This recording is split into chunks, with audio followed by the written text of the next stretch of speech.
In this video, I'll be bringing to your notice the recent immigration changes that affect all visa categories, be it students, global talent visa, or workers on tier 2 skilled visa, or any type of visa at all. The cost for visa has increased, and the IHS and other costs which we'll be learning about in this video. So please do well to watch this video to the end so that you can get the gist, and also so that you can plan ahead. Okay, there are some good parts of this and there are some bad parts as well, but the essence of this video is to help you be acquainted with these changes so that you can make your plans more effective. So you're welcome to my channel again.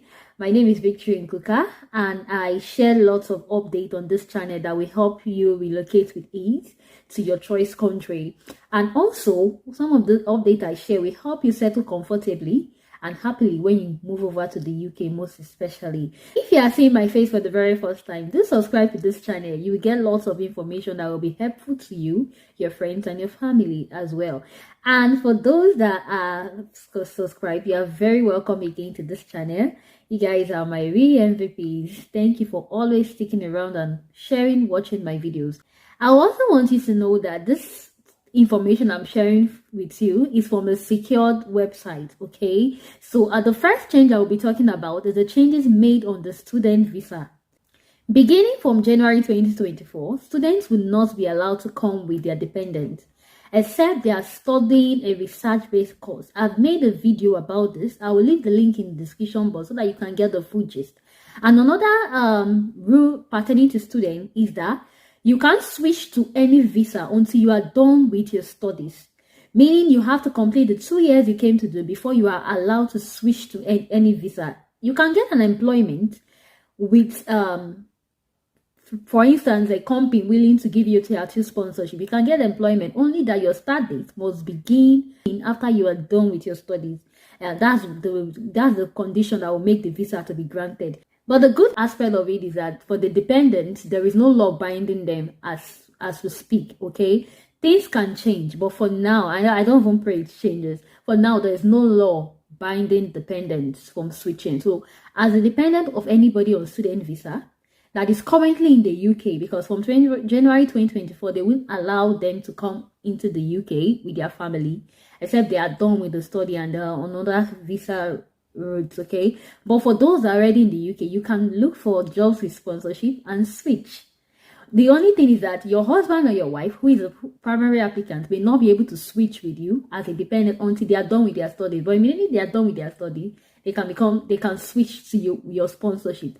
That's good news, really. That's good news, because sometimes it may be difficult for the student, the primary applicant, to get a sponsorship after study, and that will make some persons want to consider going back to their home country. But now look at it from these other aspects. If your dependent can get the sponsorship, and you will benefit from it. Yeah. Now let me talk about the second change. The second change is about the shortage of occupation list.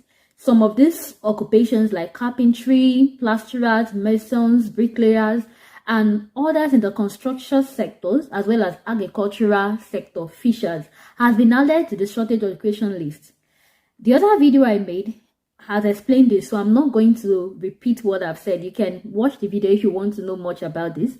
You are needed, if you have these skills, you are needed in the UK. And there's another video that has companies that are licensed to recruit you. You can watch that video and make sure you apply to them as soon as possible. So that's another change that has been made. The third one I will be talking about is a very important one. And this one is the increment in migration fees.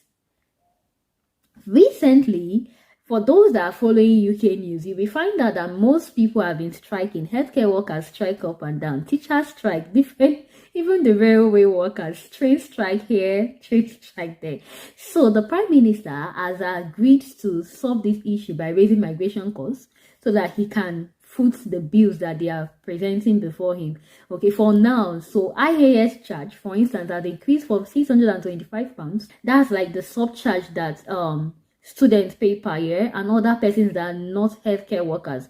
For healthcare workers, they are exempt from this charge since COVID.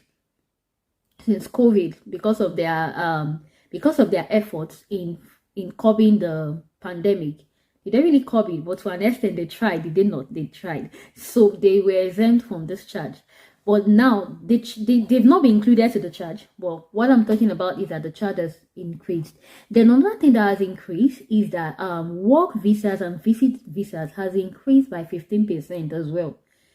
Previously, those on coming on tier 2 visas or any other work visa, if it was less than 3 years, they were paying about 200 and something pounds. Also, the student visas has increased by 20%, and the cost of ILR, getting your indefinite leave to remain, I will leave the cost here. You can see that the cost of ILR has increased as well. Okay, so this is the recent cost for ILR, that indefinite leave to remain, for as many that wish to extend their stay and they wish to remain in the UK. This is not to scare you, it's just for you to put yourself together. If you really want to come and work in the UK, just make up your mind, save for it, and come over. The thing is, these prices were basically increased, that the migration cost was increased in order for him to get money and increase the salary of workers. So that tells you that if you eventually come into the UK, you have more chances to be paid higher than was previously paid, because if this goal is achieved, that's and when they increase the salary of healthcare workers, they will increase yours as well as teachers. Okay, so that's just the gist about that. The next thing I'm going to be talking about is a change that has occurred in the skilled worker visa.